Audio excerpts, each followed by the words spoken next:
Muy buenas tardes a todos los asistentes a esta conferencia. Le doy las gracias al área cultural del Banco de la República de la ciudad de Montería, que ha venido impulsando estos espacios tan importantes para la historia económica y empresarial del Valle del Sinú. Creo que es propicio en estos momentos donde la historiografía no ha logrado llenar el vacío con suficiencia. El tema de hoy a tratar es la actividad económica y empresarial de la George D. Emery & Co. en la temporalidad de 1883 a 1915, en virtud de que es el móvil y la justificación de esta investigación, que nace con algo muy particular, no es del todo la búsqueda siempre de los móviles convencionales que llevan al investigador pues a adentrarse en la búsqueda de fuentes, muchas de ellas dispersas. Este caso no, este caso está conectado efectivamente y tiene un comienzo a partir de una lápida de mármol convertida en una mesa auxiliar que reposa en la casa de mis abuelos paternos, donde está grabado en bajo relieve el nombre de Felipe R. Spencer. Lo que me llevó a establecer la relación de Mr. Spencer con la Geo de Emery & Co. era una encrucijada que desde niño me propuse ante las vagas respuestas por parte de mis abuelos, quienes, haciendo un esfuerzo de memoria, nunca pudieron demostrar esa conexión. Quedaría sembrada la inquietud hasta que inicié la maestría en Historia en la Universidad del Norte y decidí investigar sobre las actividades de la Geo de Emery en el Sinú y de esa manera esclarecer los hechos que giraron en torno no solo a la vida de Spencer, sino también a contribuir con una nueva interpretación histórica de las actividades económicas de la compañía. Y a lo que me refería en un principio es que basta con hacer una revisión historiográfica sobre la empresa, sobre las empresas extranjeras establecidas a finales de ese periodo finisecular del siglo XX, finales del siglo XIX, principios del XX, para uno darse cuenta de que es muy poco lo que se ha escrito. El primero, las razones son muy obvias, porque no existe mucha bibliografía al respecto. En consecuencia, se adelantó una revisión historiográfica que inició con la búsqueda de fuentes secundarias nacionales y locales. Y luego adentrarnos, es decir, aquellas publicaciones que hayan hecho referencia al tema con el objetivo de poder determinar cuál de ellas serviría de marco teórico de la investigación, así como también verificar efectivamente la pertinencia del tema escogido.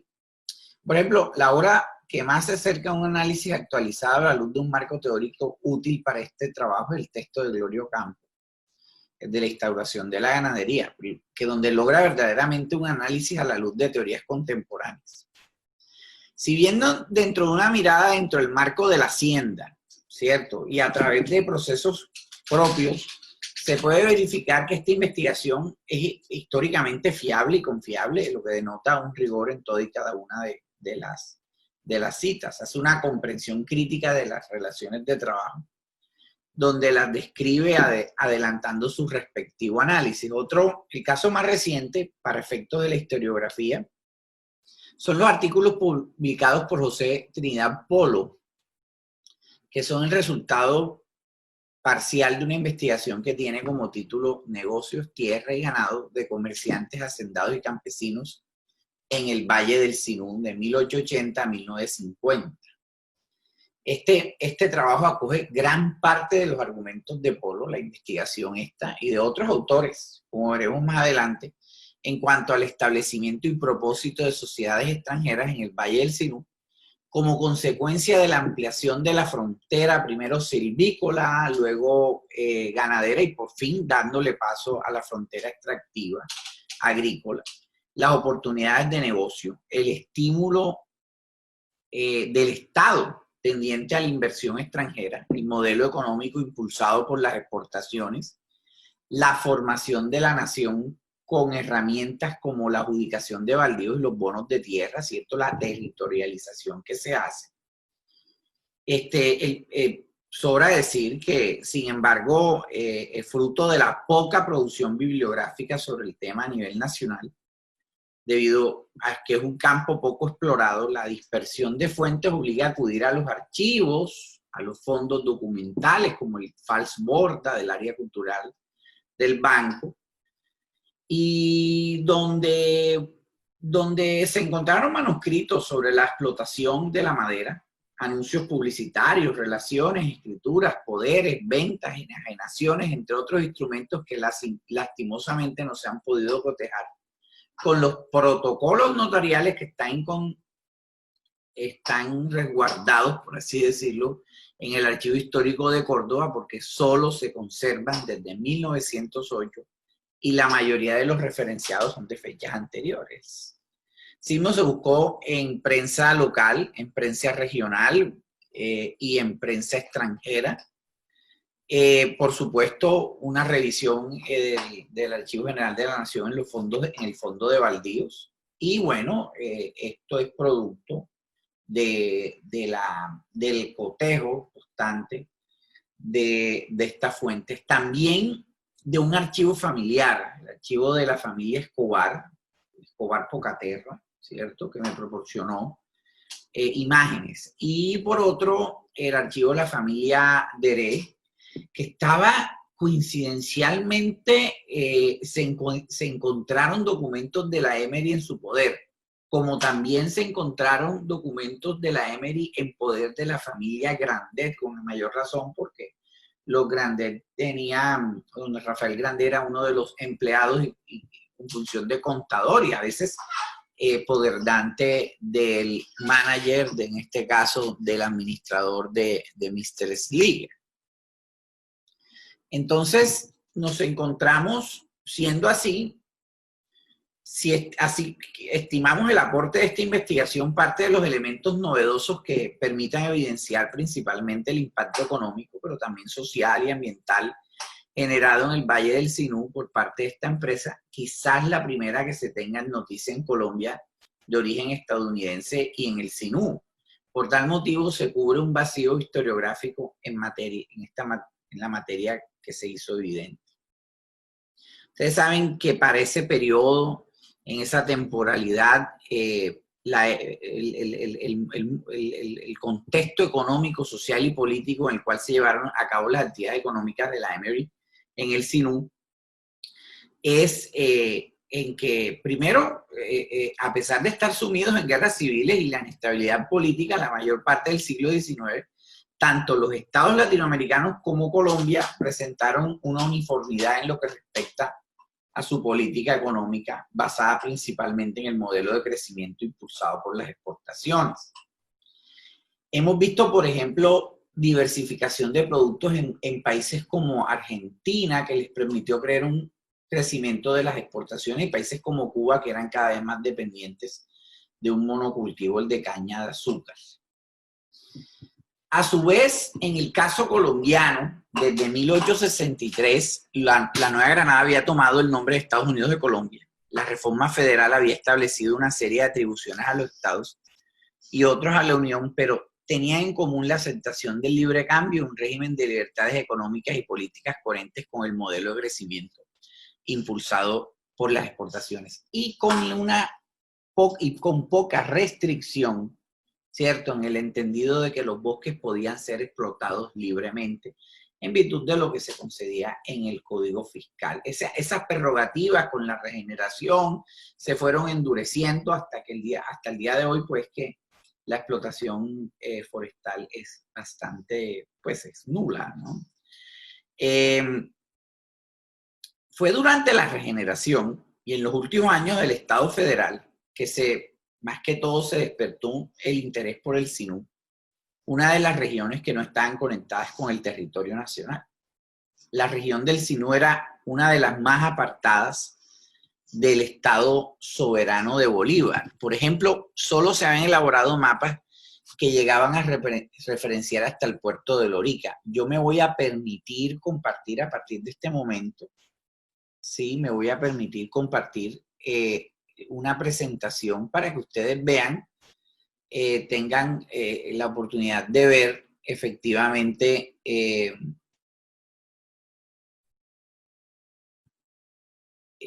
puedan apreciar, ¿sí?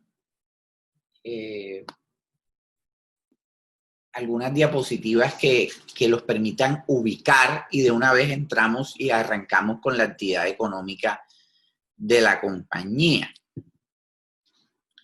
Entonces, básicamente el Sinú estaba conectado, no estaba conectado por carreteras, por vías, estaba conectado por medio del río. Pese a que el Sinú era mucho más que el Valle del Sinú en el sentido de que era una configuración mayúscula que podría comenzar y conectarse con la cuenca del San Jorge y a su vez con la cuenca del Atrato en lo que hoy se conoce como el Urabá y el Darién. Entonces, básicamente esta tesis que voy a exponer aquí hoy está basada en la actividad que tuvo la Emory de capitales extranjeros en su incidencia en ese Sinú que no estaba conectado con el territorio nacional, pero que estaba conectado por razones económicas con la economía mundial. Entonces, por eso la tesis está rodeando, ¿cierto? 3 ejes fundamentales. Primero, el modelo exportador. Segundo, por supuesto, la producción y especulación en este caso, para alimentar los mercados de materias primas, las commodities. Y tercero, por supuesto, el tema de las bonanzas esporádicas, los auges esporádicos en cuanto a las necesidades del mercado. Veamos aquí, por ejemplo, de arrancada, este hermoso árbol de caoba, ¿sí? Está sobreviviente, uno de los grandes sobrevivientes en la vía que comunica Las Palomas, el corrimiento de Las Palomas con el municipio de Montería. Sobre esta vía hay una cantidad de haciendas hermosísimas y se puede contemplar justo ahí, antes de llegar a Marta Magdalena, encuentra uno ese hermosísimo árbol de caoba.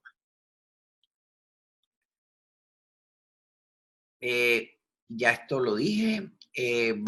Básicamente vamos a dar a conocer mediante esta investigación, aquí está, ¿sí? El mapa del Estado soberano de Bolívar.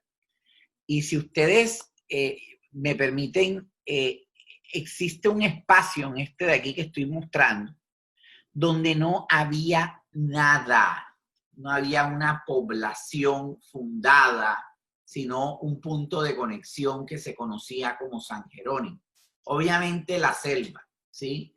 Tenía sus dinámicas propias, pero para lo que se quería mostrar en búsqueda de estos mapas, era efectivamente que había un gran océano verde, ¿cierto? Para explotar. Y que la última población de todo esto, que bordeaba la frontera, ¿sí? Era el municipio, más adelante el municipio que se iba a conocer primero, San Jerónimo de Buenavista, luego San Jerónimo de Montería.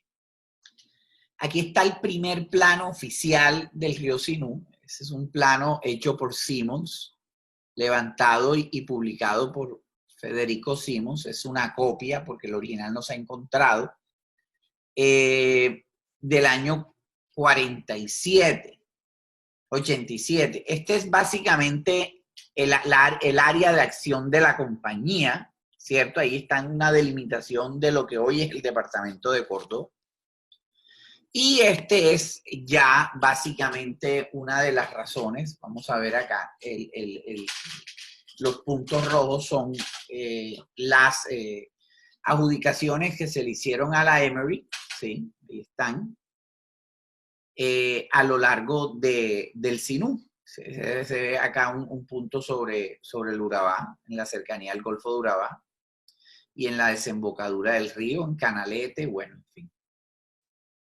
Vamos entonces a hablar de quién era este señor Mr. George D. Emery, ¿cierto? George Daniel Emery inicia sus actividades a los 15 años, en el año 49, y monta un aserrío en Indianápolis, en especial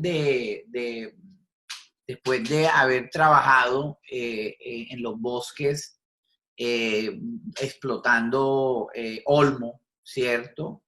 Explotando roble, ¿cierto? Oak, es básicamente, ahí es donde empieza Mr. Emery en ese proceso de búsqueda de madera para ensanchar los mercados en los Estados Unidos, inclusive para procurarse casas de habitación, pues porque la madera era una materia prima que era utilizada generalmente para realizar una cantidad de cosas.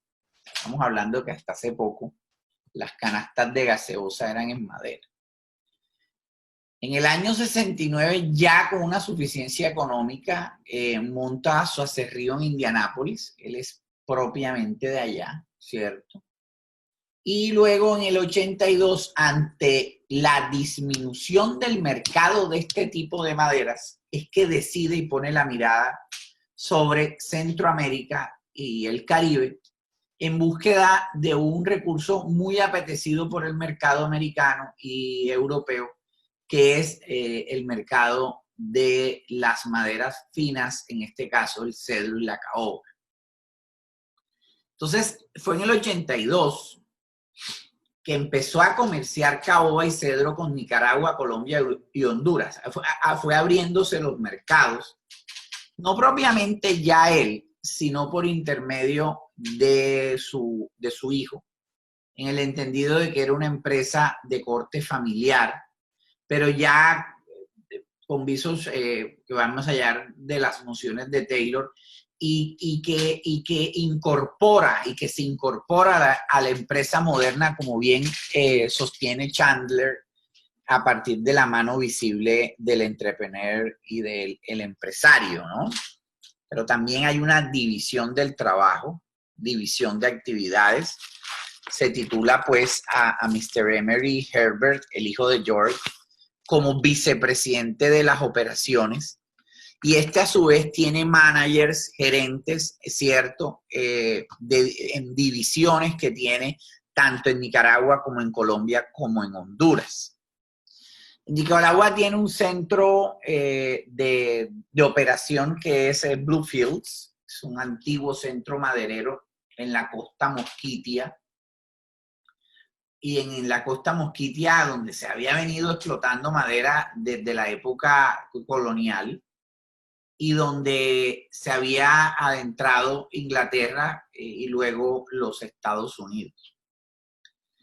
Ese contrato que consigue Emery en Nicaragua es famoso porque logró ocupar más de 1.200 empleados, de tener más o menos en operación 12 barcos de vapor, entre Chelsea, Massachusetts, donde él tenía pues el centro de operaciones, y un puerto a orillas del río en Carteret, New Jersey, cerquita, ahí mismo del extremo de la isla de Manhattan. Mr. Emery realmente está interesado en el mercado, monta una planta de unas dimensiones enormes en Chelsea y también un centro de acopio en Carteret, que ahora vamos a ver las fotos, y manda a su hijo en una misión de conseguir los recursos.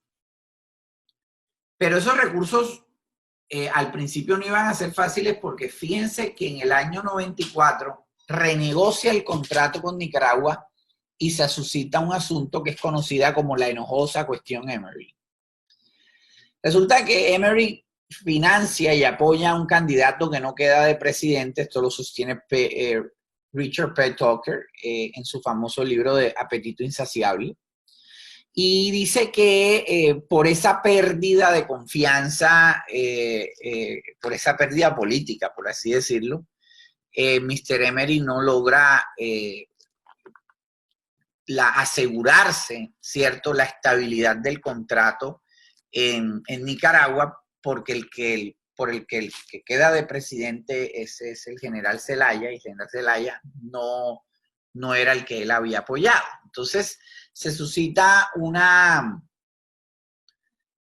situación donde el gobierno de los Estados Unidos interviene, inclusive tumbando a Zelaya, ¿sí? Sobre eso hay un reciente trabajo de Roberto González Arana con Sergio Guerra Vilaboy, que valdría la pena leer, que es sobre las dictaduras en el Caribe, y habla en especial de esa intervención que hace los Estados Unidos para efectos de quitar por razones comerciales y de defender los intereses, en este caso, de Emery. Emery allá obtuvo más o menos una producción de réditos de $20 millones. Lo que se alegaba era que no había cumplido con lo que siempre se pedía en este tipo de contratos de concesión, que era la construcción de caminos, ¿sí?, de un ferrocarril que comunicara de 50 kilómetros, que comunicara a Nicaragua, a Costa Mosquilla con Nicaragua, pues con la capital de Nicaragua, en fin, una serie de prerrogativas propias que iban a conducir pues a ser alegadas por Mr. Emery, que luego, después de mucho tiempo, se vende la deuda a Brown Brothers por más de $50,000, $200,000, perdón, y en un precio irrisorio se acaba el tema, y afecta mucho de manera decisiva, afecta a la compañía, que se ve mermada en la producción. En 1908 ya se endurece, ya esa libertad en Colombia, ya a pesar de que hubo un decreto en el año 84, luego en el 87 para el endurecimiento, que tenía que ver con el endurecimiento en lo que respecta a la explotación de bosques, aquí en el 8 ya se obliga a casi la mayoría de empresas y compañías que estaban dedicadas a la extracción de madera a que suscriben un contrato de concesión y que se lo otorgan, ¿cierto?, para casi toda la costa atlántica, so pena de derechos adquiridos. O sea, Emery tenía la disponibilidad de explotar en toda la costa atlántica, según ese contrato. Y es donde él toma una serie de libertades, una serie de adjudicaciones a lo largo en la parte de Urabá, y luego pues continúa explotando lo que hoy es el Alto Cine. En el 9, después del otorgamiento del contrato, hay una coincidencia extrañísima, muere tanto George como Herbert, y en el año 11 se vende la compañía a la IT Williams & Sons. El centro de operaciones de la compañía en un principio era Montería, ¿cierto? Montería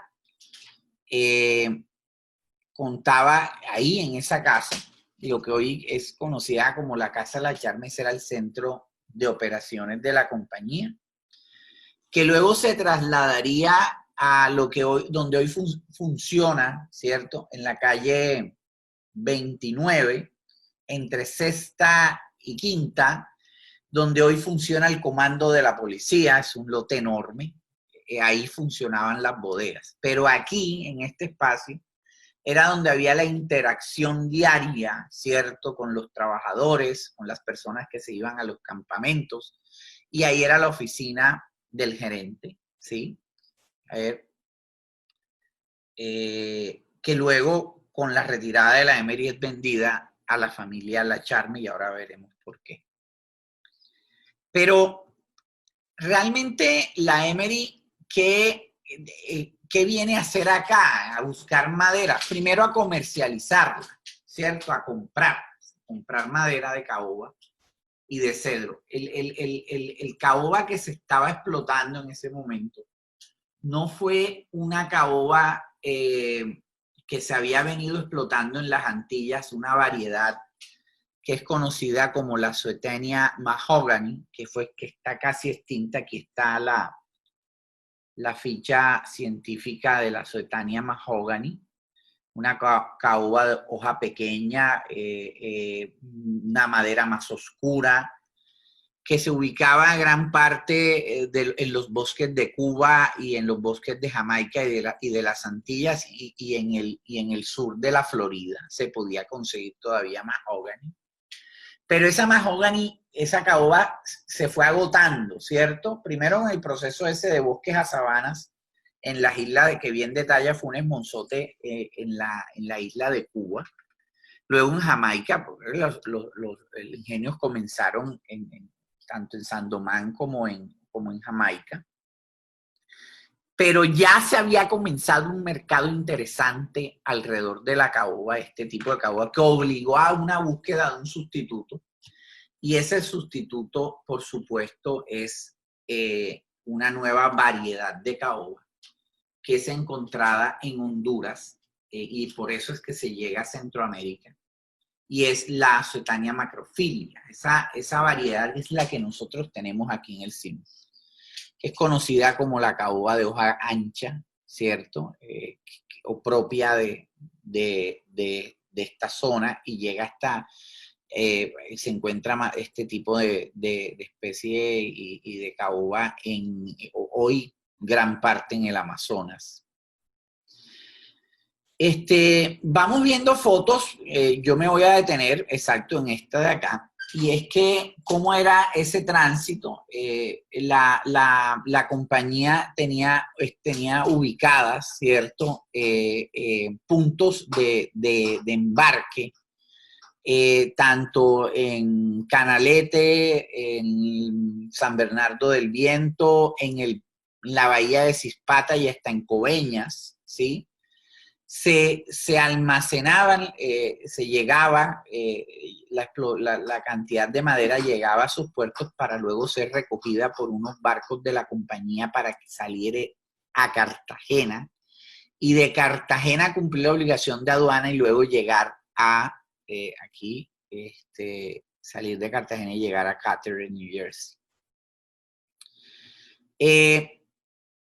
Realmente la modalidad que se utilizaba para la contratación por parte de la compañía para las cuadrillas que se adentraban en la selva, cuadrillas que iban creando caminos perpendiculares al río, ¿cierto? Con el objetivo de tener una comunicación con el río, porque el río va a ser la autopista, por así decirlo, la que les iba a permitir arrastrar, ¿cierto? En tiempo de verano, llevar a las bocas y comunicar con el mar y con los puertos, el puerto de Cartagena, en ese tránsito conocido por todos, para poder sacar la madera.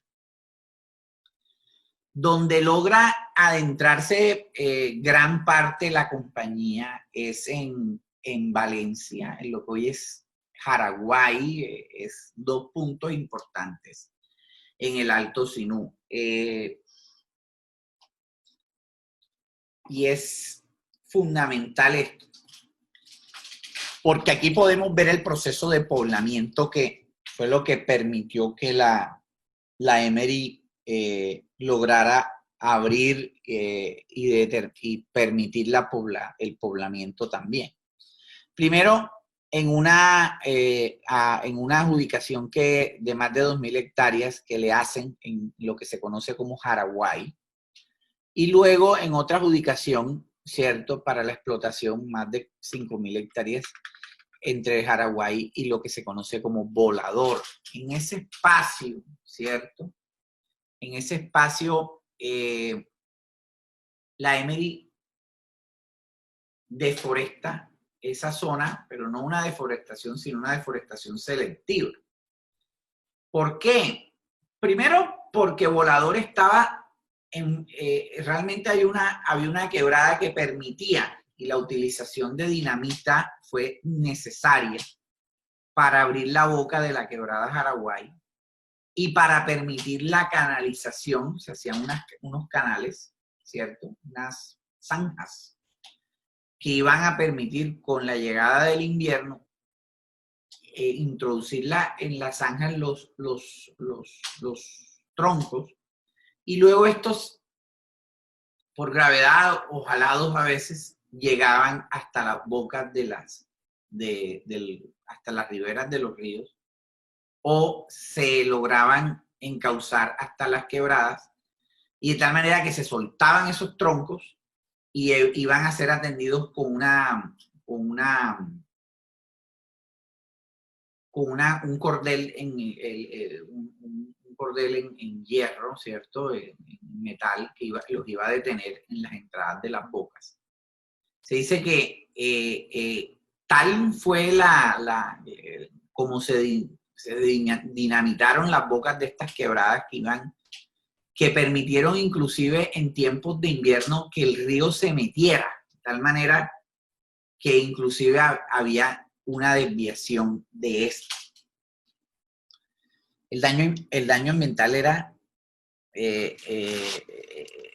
había, aunque no lo crean, hay pruebas de que había una conciencia ambiental en ese momento. No solamente eso, sino que esas cuadrillas y esos campamentos que se asentaban sobre eso, hay una muy buena recreación que hace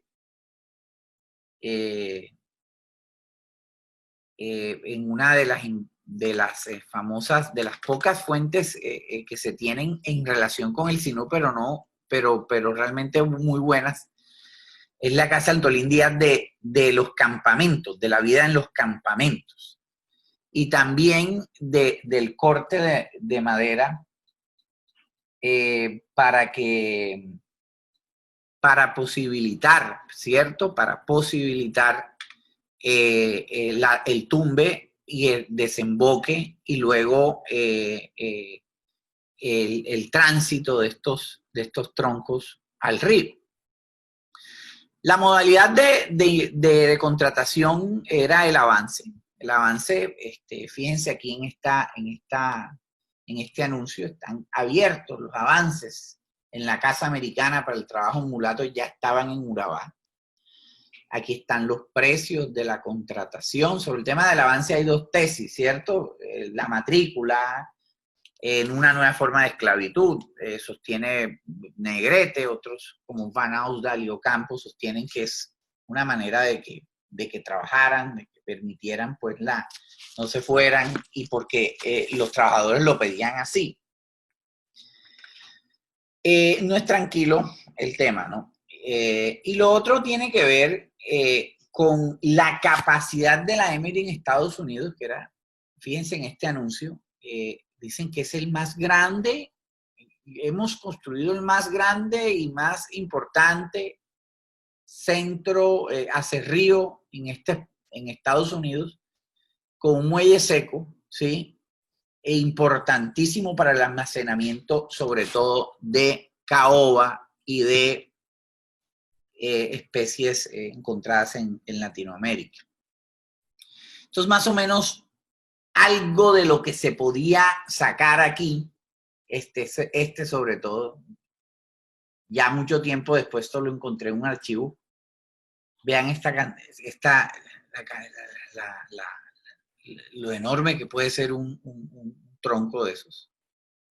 Y estos son los bueyes, las yuntas de bueyes que se utilizaban. Es una tecnología que se utilizó también un mecanismo que se utilizó en los Estados Unidos, y que Schliger era especialista. Ahora vemos la figura de Schliger, pero que era especialista, ¿cierto?, en este tipo de tracción, ¿cierto? Tracción animal, que se replica en esta foto, miren esta foto, que se replica en el CIM.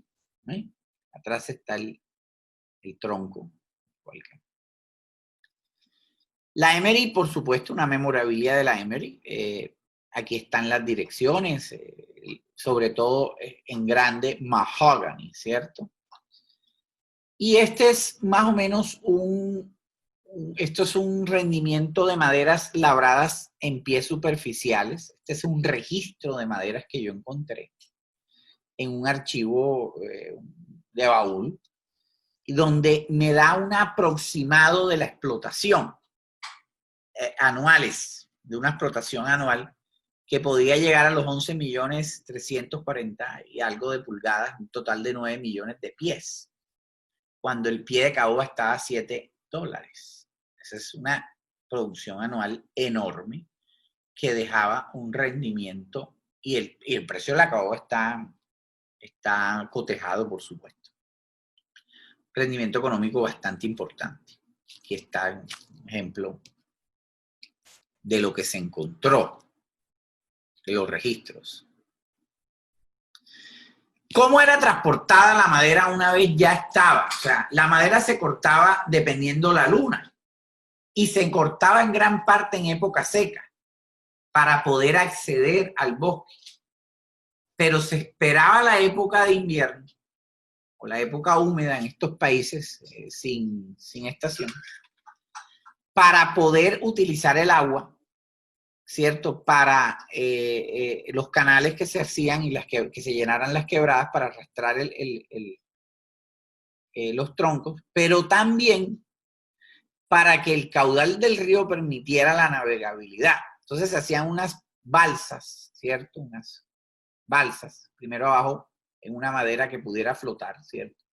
Y luego encima se colocaba los troncos, acá está, y una persona iba dirigiendo. Y esto era común. También la Emery contaba con unos remolcadores que usualmente iban en la parte de atrás de esas balsas para apresurar, ¿cierto? Ante la llegada del buque que las iba a recoger en la desembocadura del río Sinú, en Cispat.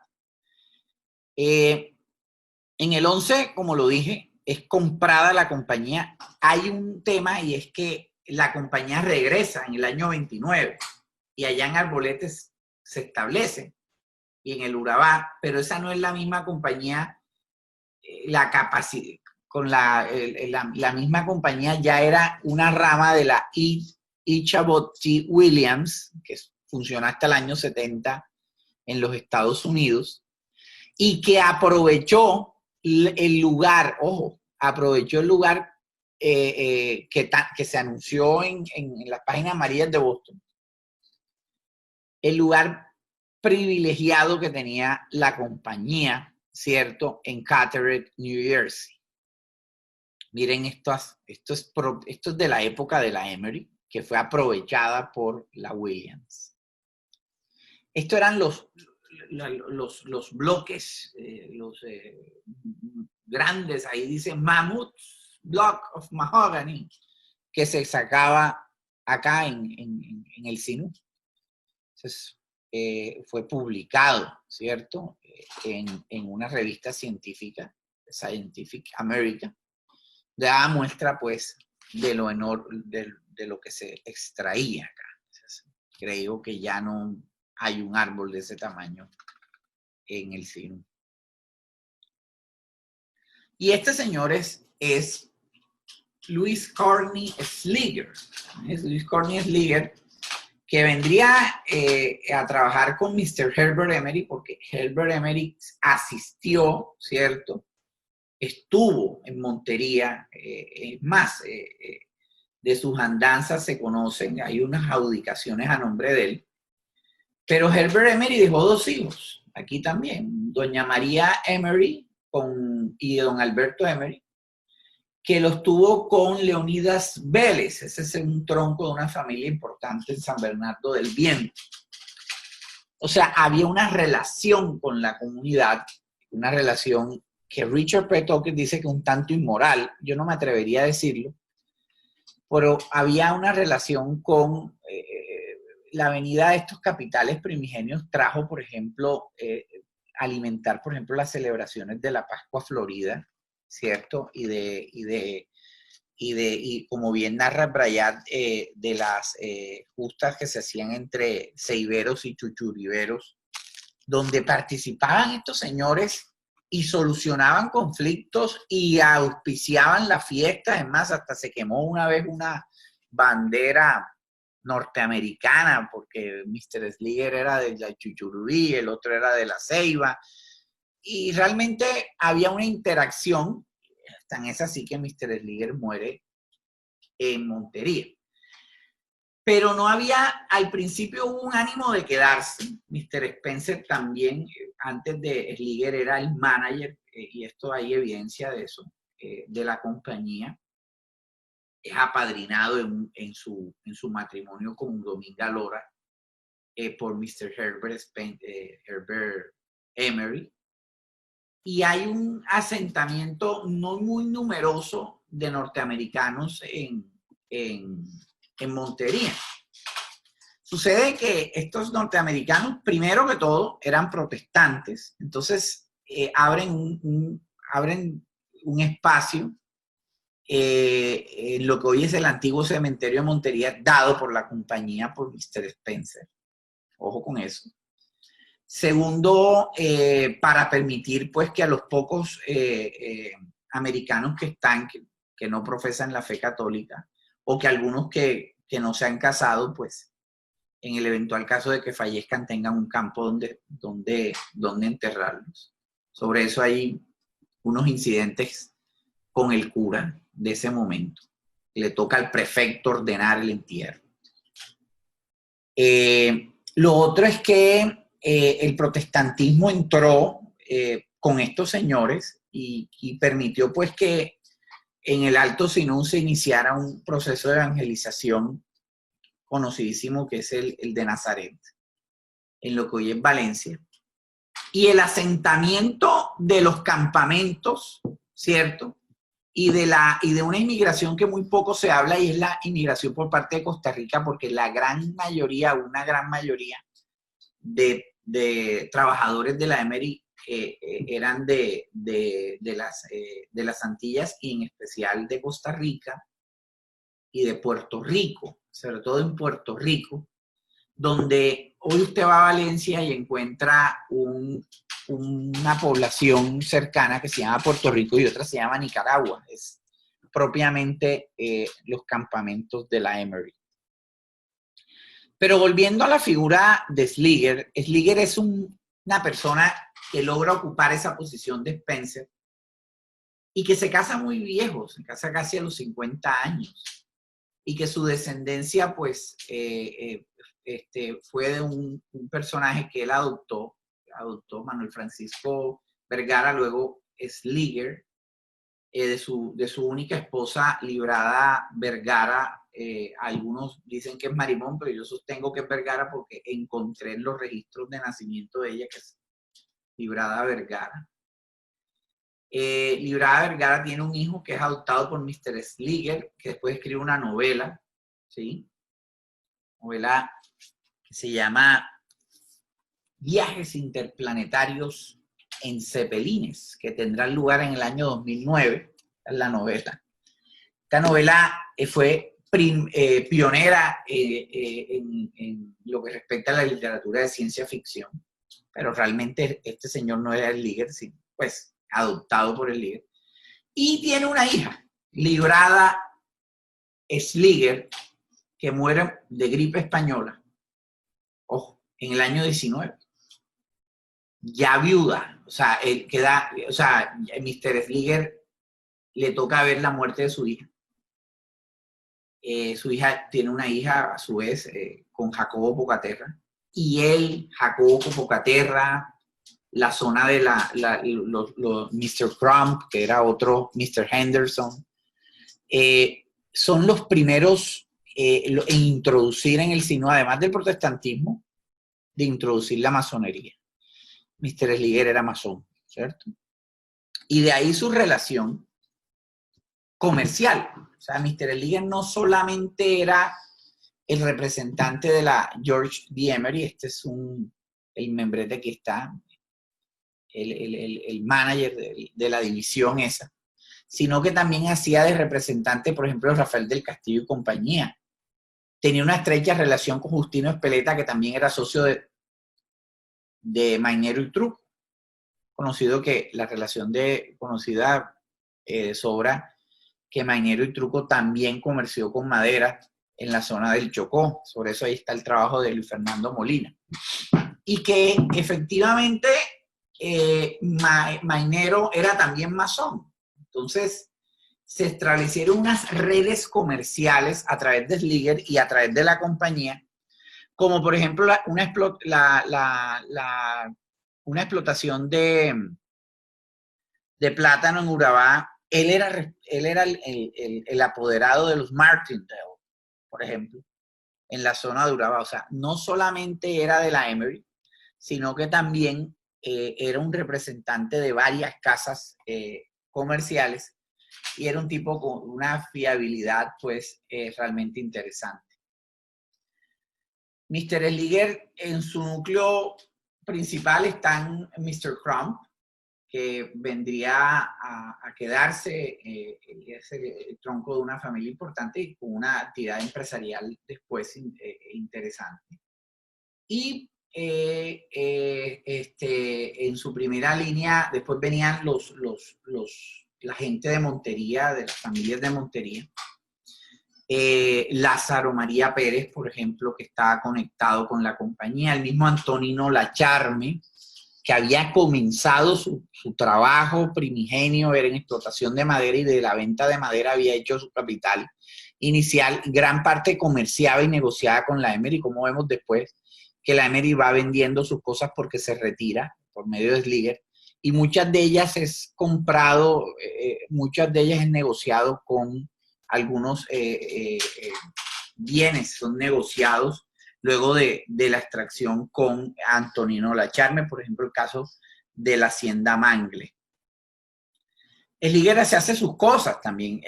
Aquí esta es la casa de la finca Jaraquiel, ¿cierto? Un terreno más o menos de 500 hectáreas, donde él trata de constituir después una ganadería y una explotación de tabaco.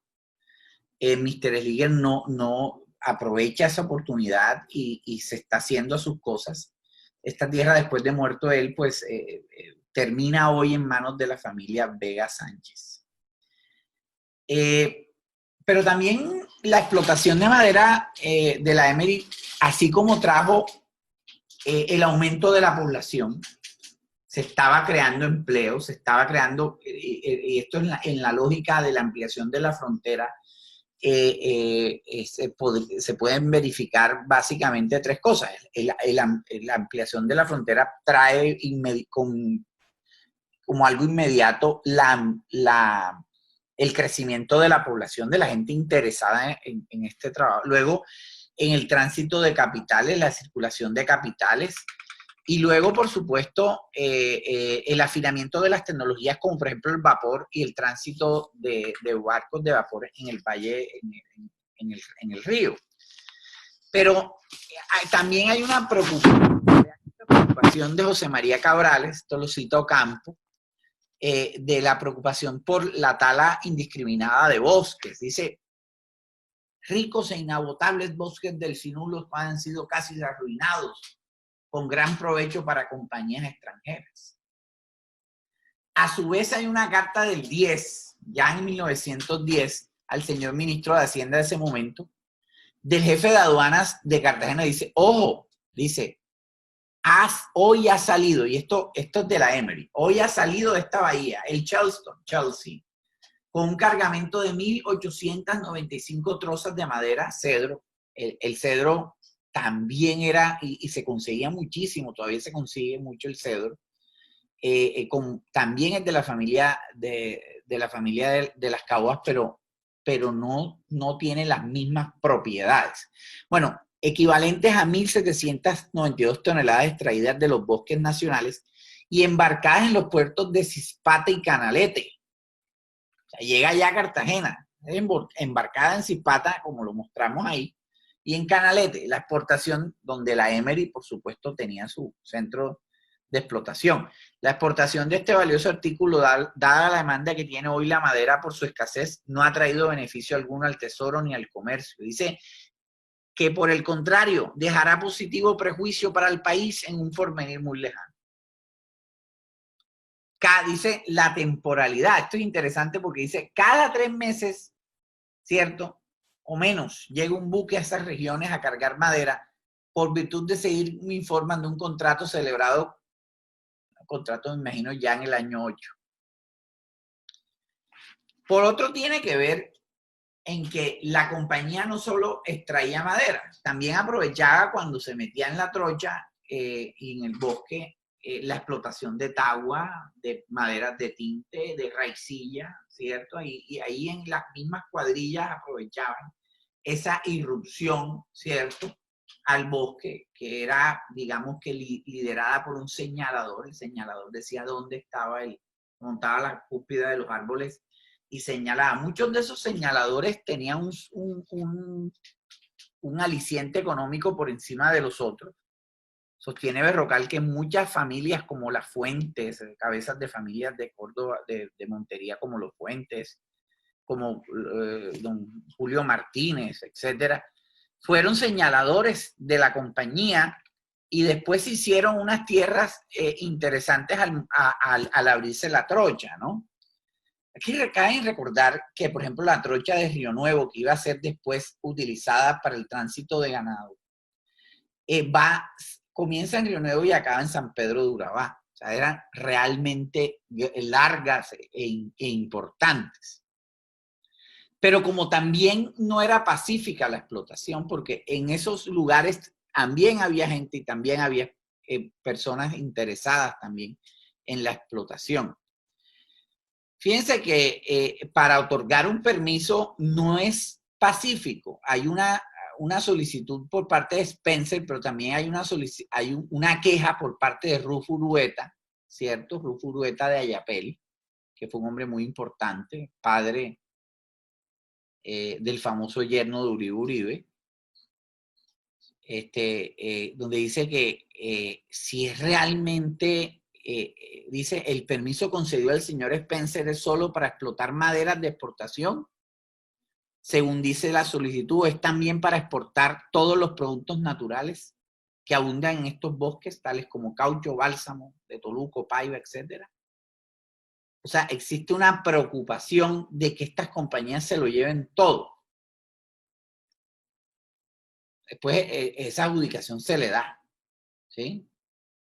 Se le da en Ayapel. Dice, la alcaldía del distrito de Ayapel procederá a fijar y a demarcar de común acuerdo con el señor Felipe Spencer y con vista del permiso citado. Por eso digo yo que aquí había, la Emery no solamente estaba comprendida en la cuenca del Valle del Sinú y en el Urabá, sino también en la cuenca del San Jorge, una actividad donde confluían, ¿cierto? Esta actividad confluía en esos bosques. Otra noticia es la interpretación que hace Siervo Cabrales sobre por qué el río se está secando, por qué el río Sinú está perdiendo caudal. Y entonces señala en una de las noticias, esto es conciencia ambiental, dice, miren, unos opinan que la abundancia de brazos en el río ha hecho minorar el caudal de las aguas. Brazos que, entre otras cosas, son abiertos a propósito por la explotación de madera.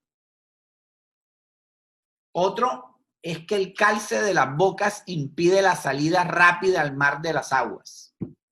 Y por consiguiente, al minorar la corriente, se deposita más cieno en el fondo del cauce y disminuye su profundidad, y otros argumentan más que sería prolijo enumerar. Sobre el primer argumento diré lo siguiente. El Sinú desde un principio está dividido en varios brazos, o sea, que no es un problema. Y él en últimas concluye, desmiente todas esas causales y dice, la falta de bosques escasea las lluvias, produce más evaporación en las aguas y es la causa del desplome de las riberas. O sea, en el año en que esto lo está diciendo Siervo Cabrales, que era un maestro de escuela, ¿cómo no lo voy a saber si era mi bisabuelo? Y aquí apelo a algo poco científico, un poco de rigor, pero me emociona ver esto porque en una comprensión básica de la vida de maestro, hace una descripción casi perfecta de lo que está sucediendo y de lo que sucede efectivamente con el desmonte de los bosques.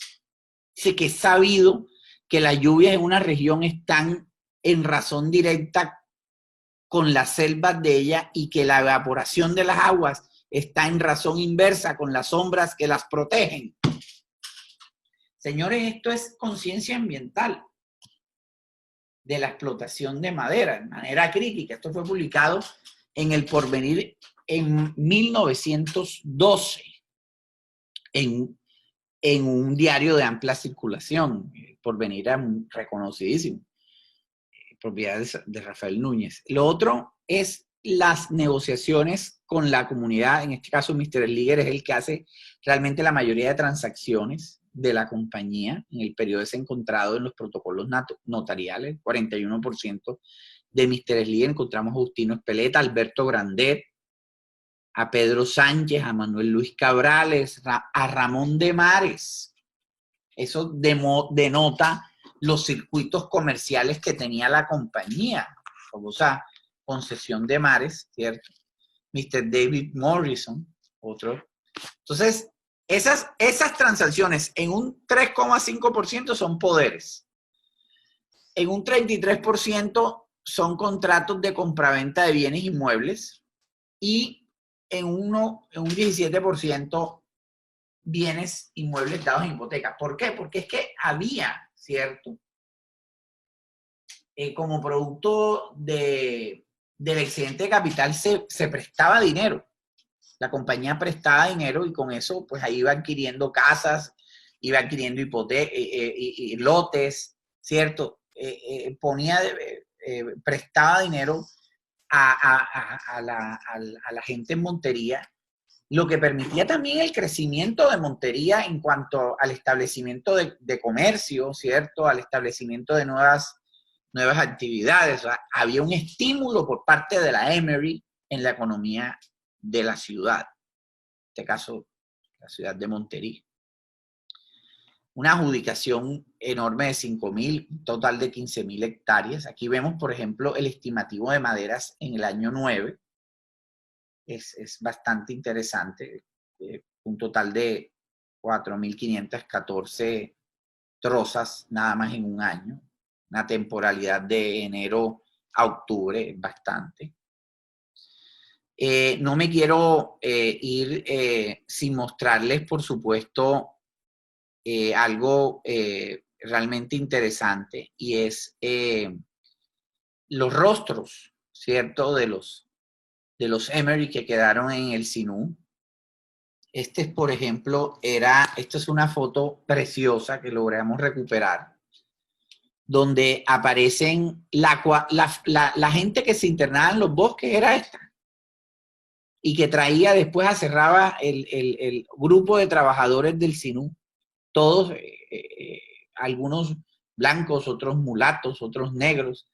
Esta era la gente que se internaba en la selva. Estos eran los rostros, ¿no? Estos eran los puentes que medianamente se hacían. Estos son unos puentes en madera.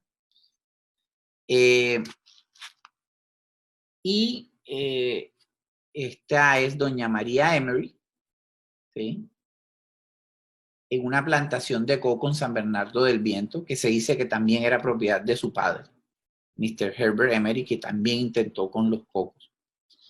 Y lo otro es lo que tiene que ver, otra fotografía interesante, ya más reciente, de los bueyes. Vean cómo cargan la madera. Ya esto ya es en los años 20.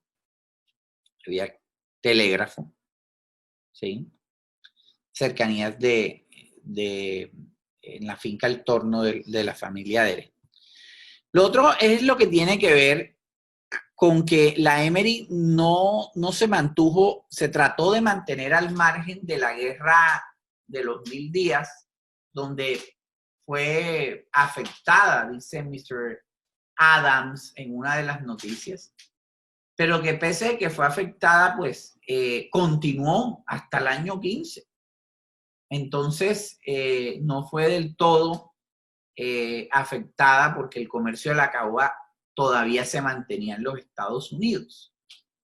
Pero se acusa, por ejemplo, de que se financiaba el bando liberal, ¿cierto? Slieger, aquí acusan a Slieger en esta noticia en el New York Times, que acusan a Slieger, ¿cierto? Con dinero perteneciente a, con dinero financia a los revolucionarios, inclusive permite la compra de maderas. Es una cuestión que después él desmiente a los pocos días, manda una carta y dice que eso es totalmente falso, que él ha venido, bueno, es una cuestión que se suscita la queja. Aquí vemos, por ejemplo, el registro de maderas rehabladas trae esto, George D. Emery & Co., Chelsea, Massachusetts. Más o menos esto es lo que queda, el recuerdo de las cosas que dejó la Emery. Estos son los puntos, como lo habíamos visto, los puntos de donde habían campamentos, ¿sí? Y propiedades de la sociedad, ¿sí? Esto es una foto, vean, ya en la selva, ¿no? En la trocha abierta, vean los bueyes, esto es realmente interesante. Y bueno, ya para concluir, tendríamos que preguntarnos cuáles fueron las causas por las cuales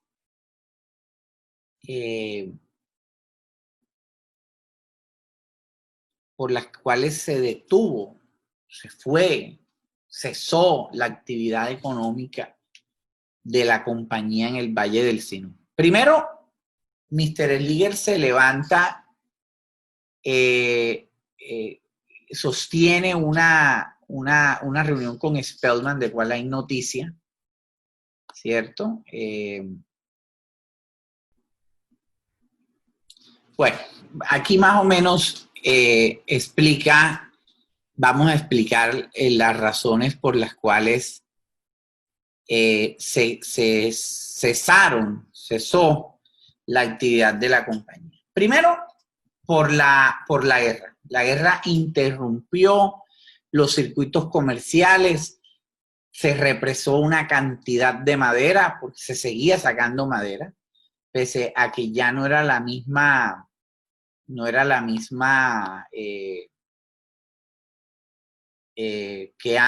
mismo que antes, o sea,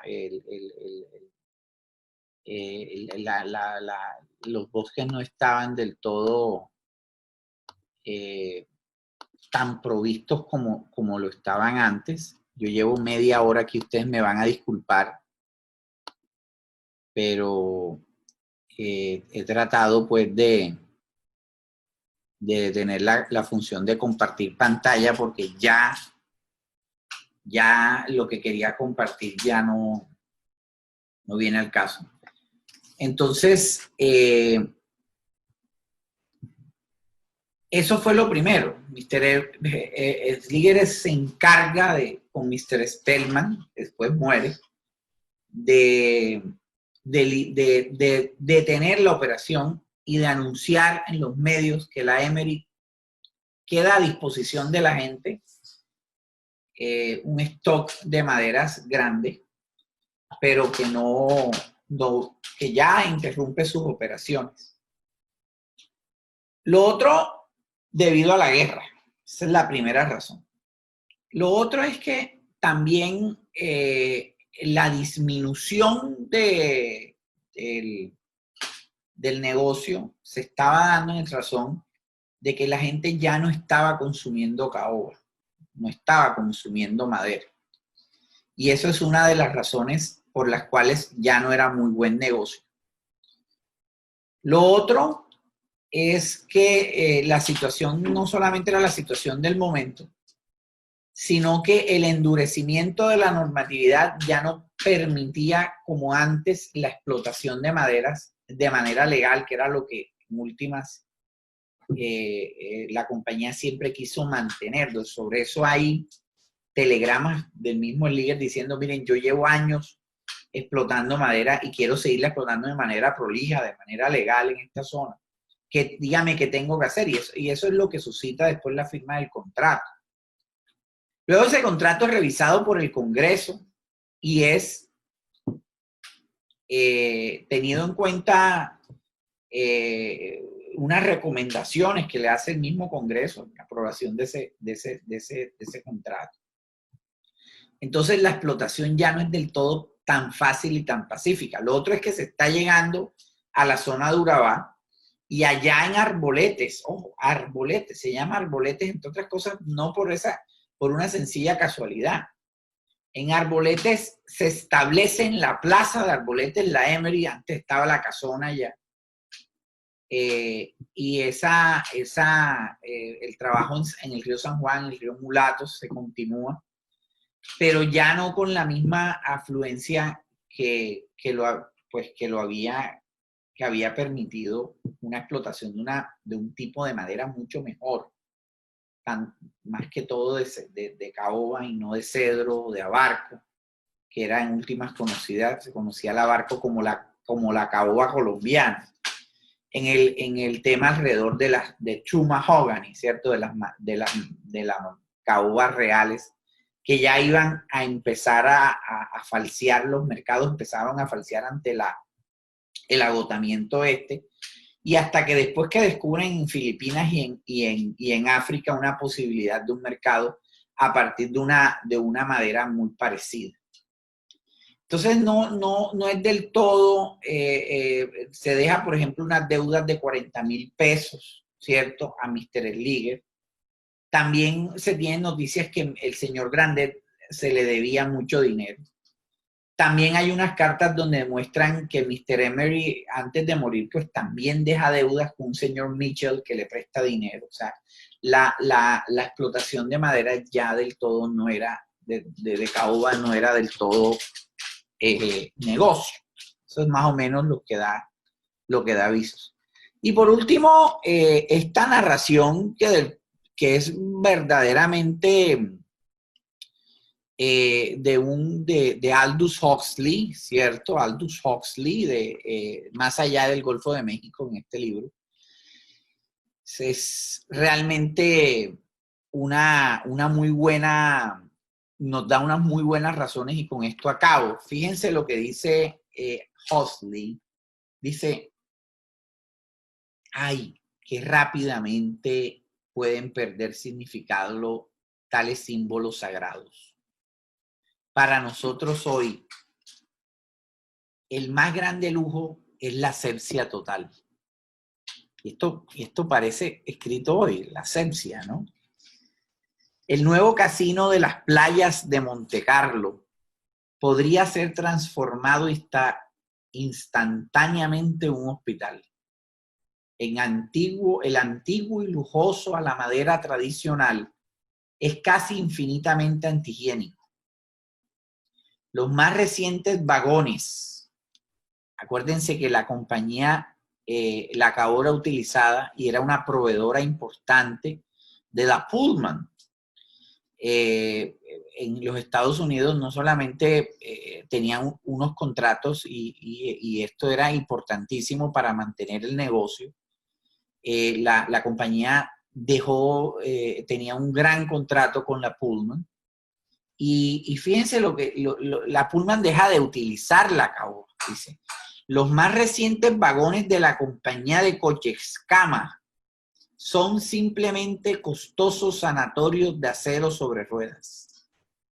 No cabe la caoba allí, ni cabe ya casi en las viviendas privadas. No puedo pensar en una sola casa moderna de la alta burguesía, que en otrora era lo que pedían para el tema de la movilidad social, tener un mueble de caoba era muy significativo. en que la caoba desempeñe más que un papel fortuito y poco llamativo. Mis amigos comen sobre vidrio y metal, se sientan sobre metal y cuero, duermen sobre camas casi indignas de poseer cabecera y pies.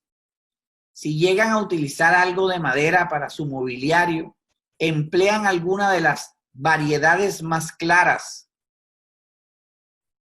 Óigase bien, o en su lugar, pino barato, pintado para armonizar con los tonos predominantes en el cuarto. O sea, los tintes nuevos estos tratan de imitar, ¿cierto?, el color, la textura de la caoba, y eso también es un sustituto interesante, como lo fue el sustituto propio de los tintes, ¿cierto? Y luego del caucho.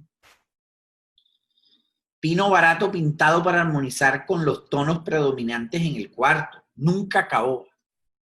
La suntuosa madera oscura, tan amada por nuestros padres y abuelos, no solo ha perdido su sentido simbólico, se la mira también, y los marxistas dirían que ello se debe, dice Huxley, directamente a su pérdida de prestigio, con horror estético.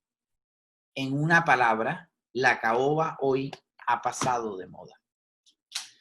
Realmente esto denota que no se estaba consumiendo, que ya había un sustituto, que ya la caoba no era tan importante, y para la fecha en que la Emery se va, ya no vuelve.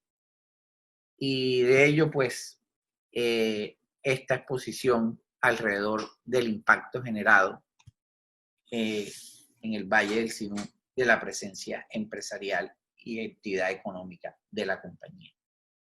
Muchas gracias.